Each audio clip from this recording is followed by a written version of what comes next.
Trevigiana ancora maglia nera per i contagi. Tra i positivi anche un bambino di 8 anni ricoverato al Caffoncello. Le sue condizioni non preoccupano. Una giovane donna ricoverata in ostetricia a Conegliano viene sottoposta a tampone che risulta positivo. Immediatamente scatta lo screening tra i contatti della paziente incinta e il personale del reparto. Dramma sulle 3 cime di Lavaredo. Durante una esercitazione perde la vita un finanziere colpito dal rotore dell'elicottero. Il cordoglio del governatore Zaia. A pochi giorni dall'inizio dell'anno scolastico la Regione chiede al governo finanziamenti per dotare gli istituti di termoscanner e dall'ufficio scolastico di Treviso rassicurano che i 2000 supplenti mancanti saranno presenti il 14. Hashish, cocaina, marijuana, carabine e coltelli. Questo quanto trovato dalla polizia a casa di 2 fidanzati malviventi che aizzano contro gli agenti 2 feroci Rottweiler. Un intero quartiere di Casale sul Sile scende in piazza contro l'avvio dei lavori della nuova antenna della telefonia mobile, pericolosa per la nostra salute, dicono. Una serata di emozioni, quella andata in scena al giardino di Villa delle Magnolie a Monastere, che ha ospitato il concerto, che ha voluto rendere omaggio ai camici bianchi impegnati nell'emergenza Covid, protagonista sul palco Roby Facchinetti. Buonasera, ben ritrovati con le notizie da Treviso e provincia. Subito in primo piano l'emergenza Covid a partire dai dati diffusi nel pomeriggio da Azienda Zero. Per quanto riguarda i positivi nella nostra regione, che sono complessivamente 206 nelle ultime 24 ore. Il bollettino del pomeriggio, lo vedete, parla di 97 casi in più rispetto a questa mattina quando erano 109. Per quanto riguarda la Marca Trevigiana, che resta purtroppo maglia nera in Veneto, questa sera sono 34 i positivi che si vanno ad aggiungere ai 42 del bollettino di questa mattina, quindi complessivamente 76 positivi nelle ultime 24 ore nella Marca Trevigiana. E tra i positivi c'è anche un bambino di 8 anni ricoverato al Caffoncello, mentre a Conegliano positiva una futura mamma ricoverata in ostetricia. Tamponi su tutto il personale del reparto, negativi invece i tamponi effettuati all'Electrolux di Susegana, dove però le quarantene, 30 i lavoratori in isolamento domiciliare, riduce la produzione. E abbiamo anche un minore che è entrato in pediatria, ha fatto il tampone, che adesso è da noi, ma comunque la situazione è sotto controllo, sì, non ci sono problemi, nel senso che la febbricola è normale, però non abbiamo assolutamente episodi dove serva mettere in subintensivo o in intensivo. Conferma, ma allo stesso tempo rassicura il direttore generale Benazzi sulle condizioni di un bambino di 8 anni ricoverato al Caffoncello e risultato positivo al Covid. Qui è arrivato accompagnato dai genitori insospettiti da una febbre fuori stagione. Anche loro sono stati sottoposti a tampone e già nelle prossime ore si conoscerà l'esito. Nel momento in cui loro siano positivi potrebbero essere anche uno dei genitori messo col bambino all'interno della stanza singola. Intanto la direzione medica dell'ospedale di Conegliano conferma la positività di una futura mamma giunta alla 14ª settimana. Ricoverata per il persistere di nausea e vomito, è stata sottoposta anche a tampone come ormai da prassi. Da qui lo screening sui contatti della donna e su tutto il reparto di ostetricia ginecologia. I primi 19 test rapidi sugli operatori hanno evidenziato 18 negativi e un positivo in attesa di conferma, con la direzione che richiama comunque alla calma. Tutti negativi invece i tamponi effettuati all'Electrolux tra i colleghi dell'uomo, risultato positivo nella giornata di mercoledì, una decina di contatti in tutto che vanno a sommarsi ai 20 della prima donna positiva in fabbrica, contato a sua volta di un caso della Trevali di Vazzola. In tutto 30 operai con ricadute anche sulla produzione. Questa assenza di operai di linea complessivamente porta a un rallentamento produttivo per le linee interessate, che non è non produce effetti particolarmente gravi, però in una fase in cui l'azienda fa di tutto per recuperare pezzi produttivi, incide in negativo sull'andamento. A pochi giorni dalla ripartenza delle scuole si valutano tutte le misure per ripartire in sicurezza e la Regione Veneto chiede al governo finanziamenti per dotare gli istituti di termoscanner. Intanto dall'ufficio provinciale scolastico di Treviso rassicurano che i 2000 supplenti mancanti saranno chiamati per iniziare il 14 settembre. Un inizio anno scolastico tra paure, indecisioni, numeri e prese di posizione. Dal no alle mascherine indossate in classe per ore, impugnato dalla Regione, rotta corretta e percorsa anche su scala nazionale, alla misurazione della temperatura per studenti, docenti e personale scolastico. Spetta alle famiglie o alla scuola? Nodo che l'assessore Donazzan intende sciogliere facendo installare termoscanner alle porte d'accesso dei plessi scolastici. Ci sono i termoscanner e in Regione Veneto sono già montati negli uffici pubblici, si passa, la fila diventa fluida e questo fa sì che si misuri in maniera oggettiva la febbre. Già inviata la richiesta di finanziamento al governo. Abbiamo mandato comunicazione ovviamente per quanto riguarda la richiesta.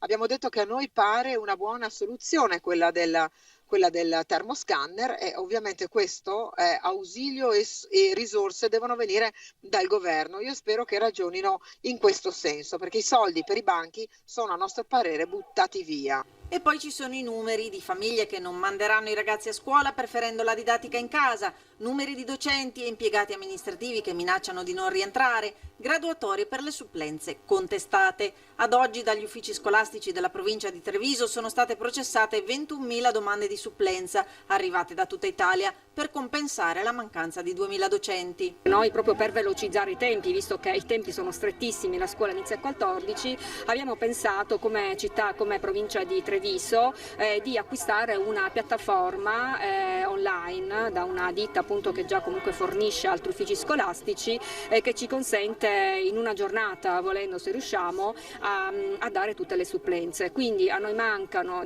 circa 2.000 docenti, però contiamo che tra il 14 e il massimo il 15, considerate che dati i tempi e data la situazione non è tardi, il 15 anche se il giorno dopo l'inizio della scuola, noi saremmo in condizioni di chiamare tutti i docenti supplenti. 2 incidenti stradali con protagonisti giovanissimi hanno segnato la notte in provincia di Treviso. Il primo alle 4 in via Mira Refrontolo, quando un'auto è uscita di strada autonomamente dalla carreggiata, andando prima a schiantarsi contro il guardrail presente in zona per poi finire la sua corsa ai piedi di un vigneto sotto la strada. Nell'impatto sono rimasti feriti in modo non grave un 20enne di Vittorio Veneto e un 21enne rumeno. Sul posto SUEM e Vigili del Fuoco di Conegliano.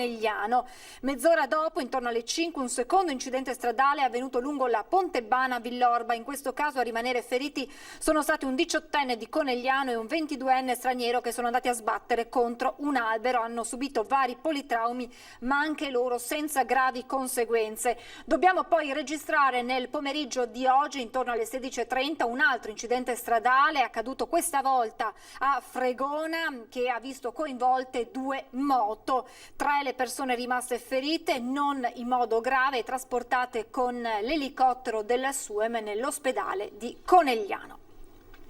Hashish, cocaina, una coltivazione domestica di marijuana e poi carabine e coltelli a serramanico. Questo quanto trovato dalla polizia a casa dei malviventi, che hanno aizzato contro gli agenti 2 Rottweiler di grosse dimensioni. Si sono visti sorpresi a bordo del loro SUV i 2 trentenni residenti in provincia di Treviso quando la polizia li ha fermati per un controllo e ha trovato dentro l'auto dei 2, già pregiudicati per detenzione e spaccio, coltelli a serramanico di varie dimensioni e il materiale per confezionare e smerciare lo stupefacente. Durante la perquisizione, poi proseguita nelle rispettive abitazioni, gli uomini della questura hanno trovato a casa di uno dei 2 droga di vario tipo, hashish, cocaina, droghe sintetiche, per cui lo stesso è stato deferito in stato di libertà all'autorità giudiziaria. A casa del secondo, che vive con la fidanzata, c'era addirittura una coltivazione di 67 piantine di marijuana e 400 grammi di infiorescenze già essiccate e pronte per lo smercio al dettaglio.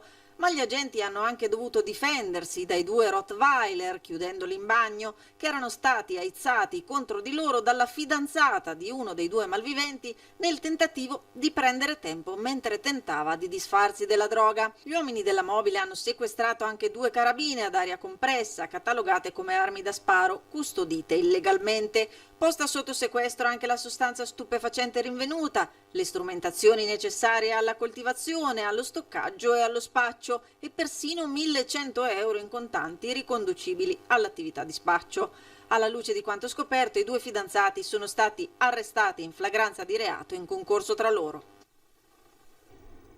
Attività intensa della polizia locale di Treviso nella notte tra venerdì e sabato. Oltre ai controlli stradali, infatti, gli agenti sono stati per 2 ore impegnati per mettere in salvo una donna che alle 2 di notte ha tentato di farsi investire dalle autovetture in transito nelle vicinanze della stazione ferroviaria.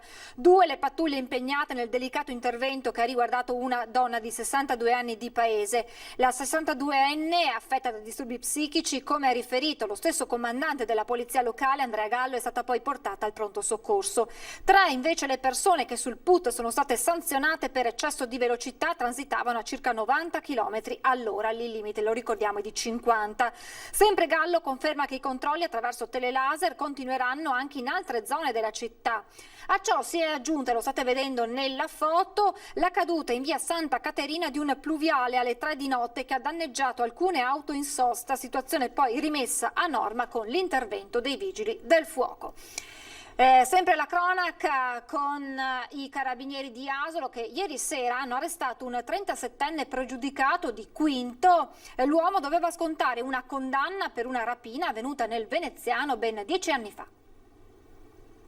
Il conto con la giustizia gli si è presentato nel corso di quello che doveva essere un normale controllo di routine a 10 anni esatti dalla rapina che lo aveva visto protagonista nel litorale veneziano. È la serata di venerdì quando i carabinieri di Asolo fermano in via Giorgione un'auto con 2 uomini a bordo. Scattano le solite verifiche dei documenti e l'analisi incrociata dei dati tra caserme. È qui che l'uomo seduto a lato conducente, un 37enne italiano residente a Quinto ma senza fissa dimora, viene riconosciuto come destinatario di un ordine di carcerazione emesso dalla Procura della Repubblica di Venezia ancora nel mese di febbraio 2016. L'uomo doveva scontare una pena di 1 anno e 4 mesi di reclusione per una rapina aggravata commessa a Caorle nell'agosto del 2010. All'epoca il 37enne, insieme a un complice, aveva aggredito un tassista del posto, prima bloccandolo alla guida del suo taxi, poi rapinandolo del guadagno della giornata, una somma di circa 240 euro. Dopo la sentenza l'uomo si era dato alla macchia, ma ora, a 10 anni da quei fatti, è stato portato alla casa circondariale di Treviso.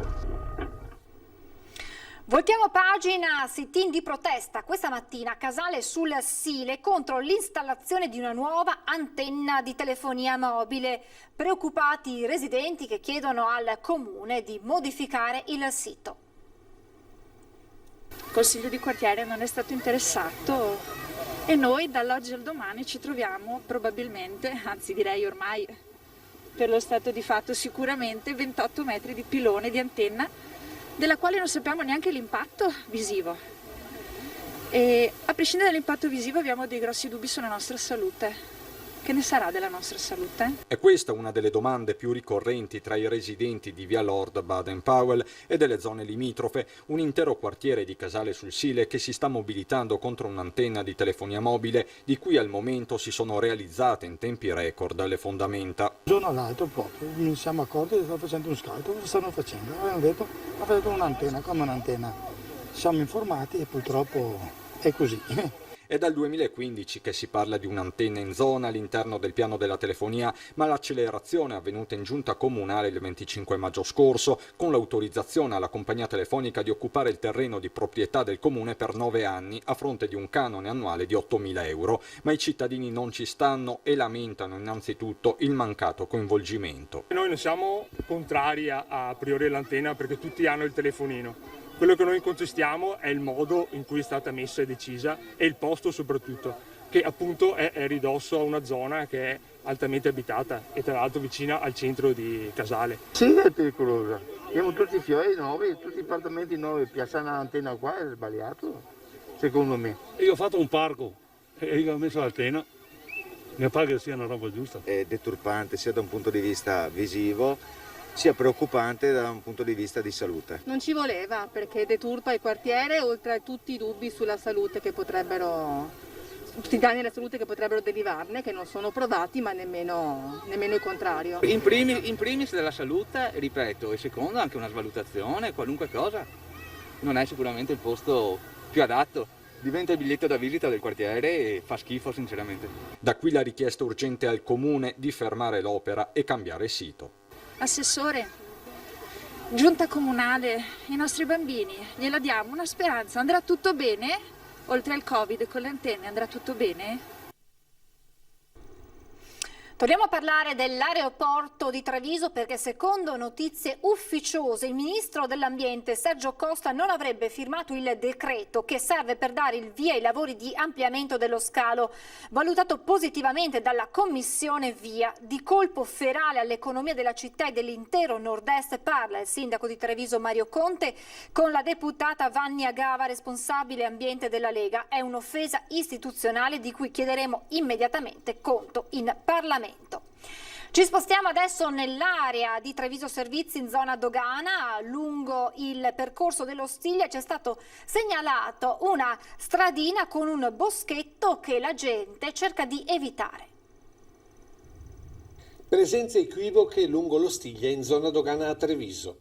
A segnalarlo diversi cittadini che frequentano questo tratto di ciclo pedonale e in particolare le tante donne che approfittano del percorso per una passeggiata o una corsa salutare, ma che se possono evitano di passare a ridosso in particolare di questa stradina che si perde nei campi dove doveva sorgere la fiera di Treviso. Qui tra rami e rovi sosterrebbero degli individui senza alcun motivo apparente, se non quello di scegliere oggetti rivendibili tra quelli che si farebbero dare delle auto in fila al centro di raccolta di Contadina. E quello che abbiamo trovato in effetti racconta di materassi e vestiti abbandonati e alcuni ancora piegati per essere riposti in armadio, ma anche di piccoli elettrodomestici, lampadari, ombrelli. Mentre un po' più nascoste spuntano anche 2 valigie all'apparenza integre che inevitabilmente fanno sospettare a qualche possibile furto nell'area del vicino aeroporto. Che sia anche un posto dove nascondersi lo dimostra questo tombino aperto che svela una canalizzazione di scolo dove è facile sparire. Presenze comunque equivoche in un'area anche in pieno giorno poco frequentata, con il risultato che molte donne preferiscono altri itinerari pur di evitare di sentirsi degli occhi puntati addosso quando passano davanti a quel boschetto. Ci fermiamo adesso per qualche istante di pubblicità, tra poco.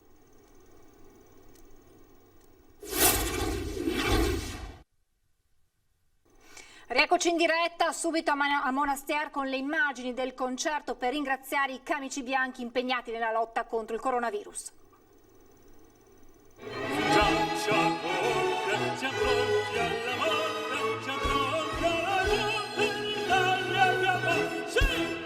Una serata di emozioni, quelle che la musica sa regalare, le emozioni nella voce di chi ha lavorato in prima linea contro quel mostro chiamato coronavirus. Il giardino di Villa delle Magnolie di Monastier ha ospitato il concerto che ha voluto rendere omaggio ai camici bianchi impegnati nell'emergenza Covid. Chi ha vissuto l'esperienza sia dentro che fuori dagli ospedali sa quanto è stata importante e sa quanto è importante continuare a tenere alta l'attenzione. 400 le persone presenti nel rispetto delle norme anticontagio, rapite dalla voce di Robby Facchinetti e Vittorio Matteucci, accompagnati dall'orchestra ritmico-sinfonica diretta dal maestro Diego Basso.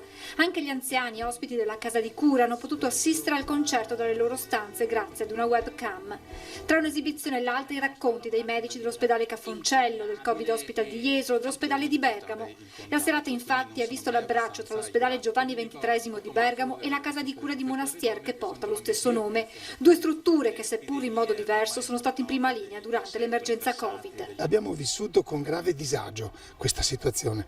Disagio forse è una parola anche lieve, devo dire con apprensione e con tristezza. Sono stato anche colpito direttamente perché forse la mia più cara amica, la mia sorella maggiore, l'ho perduta nel giro di una settimana, senza poter tributare a lei neanche un estremo saluto. Racconti di chi ha visto il dolore in faccia, di chi non si è mai arreso nemmeno nelle settimane più drammatiche e ora di quei mesi porta dentro una grande esperienza professionale e umana. Siamo diventati una famiglia in quel momento, tutti erano per tutti, non esistevano più ruoli. Spero che ci abbia insegnato tanto perché quello che abbiamo vissuto non è stata una passeggiata. Lo abbiamo ancora nel cuore, nella mente e nei nostri occhi. Robby Facchinetti, bergamasco, fatica a trattenere l'emozione ricordando i tragici giorni vissuti dalla sua città. Abbiamo vissuto soprattutto un paio di mesi nel terrore, nella paura. Bergamo non è più la stessa città perché noi ci incontriamo e quando ci incontriamo non possiamo che parlare di questo. Sentimenti che nei giorni del lockdown lo hanno portato a scrivere la canzone Rinascerò, rinascerai, con la quale ha concluso il concerto e l'ex Pooh ha voluto accanto a sé proprio i medici dell'ospedale di Bergamo.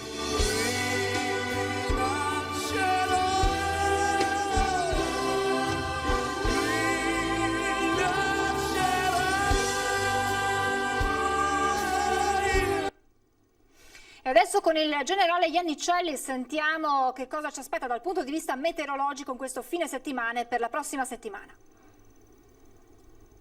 Diciamo subito un bel fine settimana di estate settembrina, anche se, come ricorderete, dal punto di vista meteorologico con il 1° settembre è iniziato l'autunno, ma come promesso l'estate continua, ma con delle caratteristiche ben più piacevoli, quindi sabato, domenica all'insegna del cielo sereno.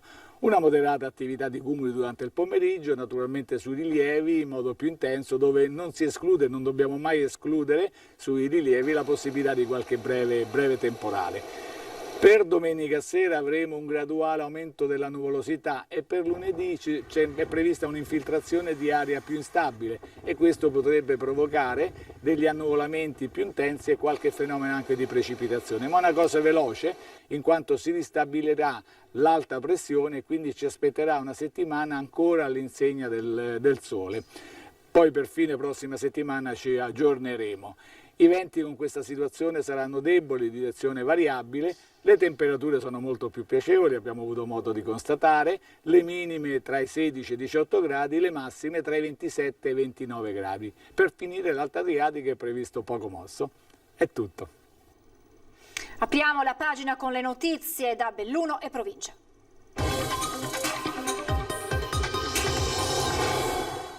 In primo piano il dramma sulle 3 cime di Lavaredo. Durante un'esercitazione perde la vita un finanziere colpito dal rotore dell'elicottero.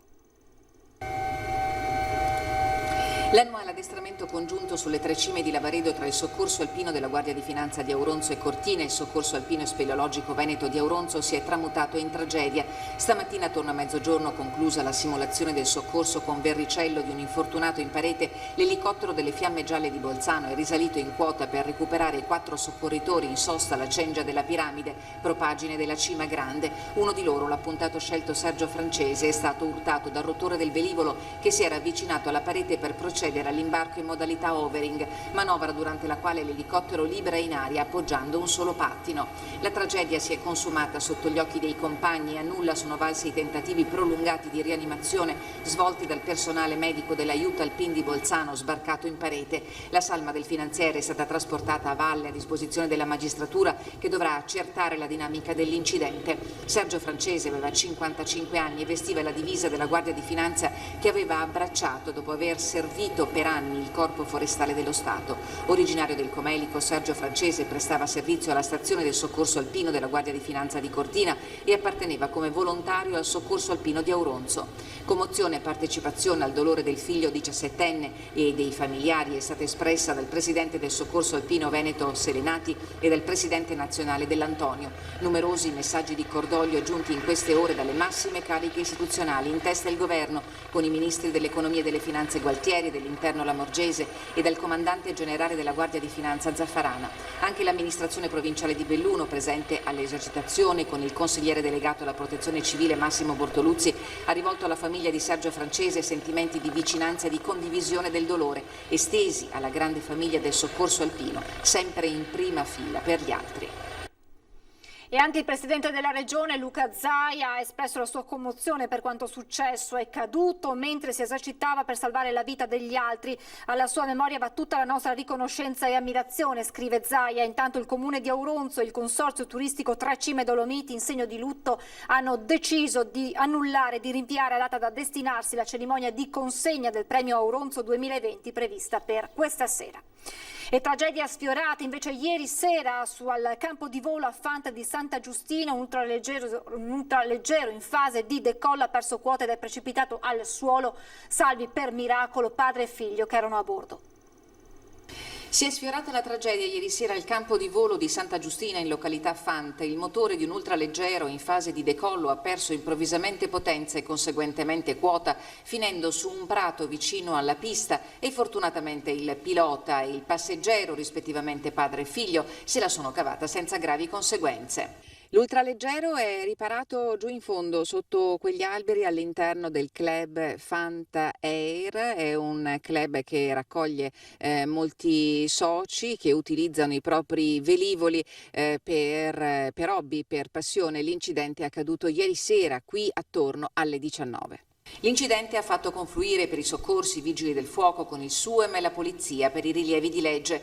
Un pilota esperto, dicono i colleghi dell'Aeroclub Fant. L'uomo è riuscito a mantenere in asse il velivolo e a farlo atterrare quasi dolcemente. Per il recupero del mezzo è stato necessario il distacco delle ali per il trasferimento nell'area esterna dell'hangar, dove resta a disposizione delle forze dell'ordine fino al termine degli accertamenti. È tutto, vi lascio come sempre le previsioni del tempo, grazie per essere stati con noi, buona serata.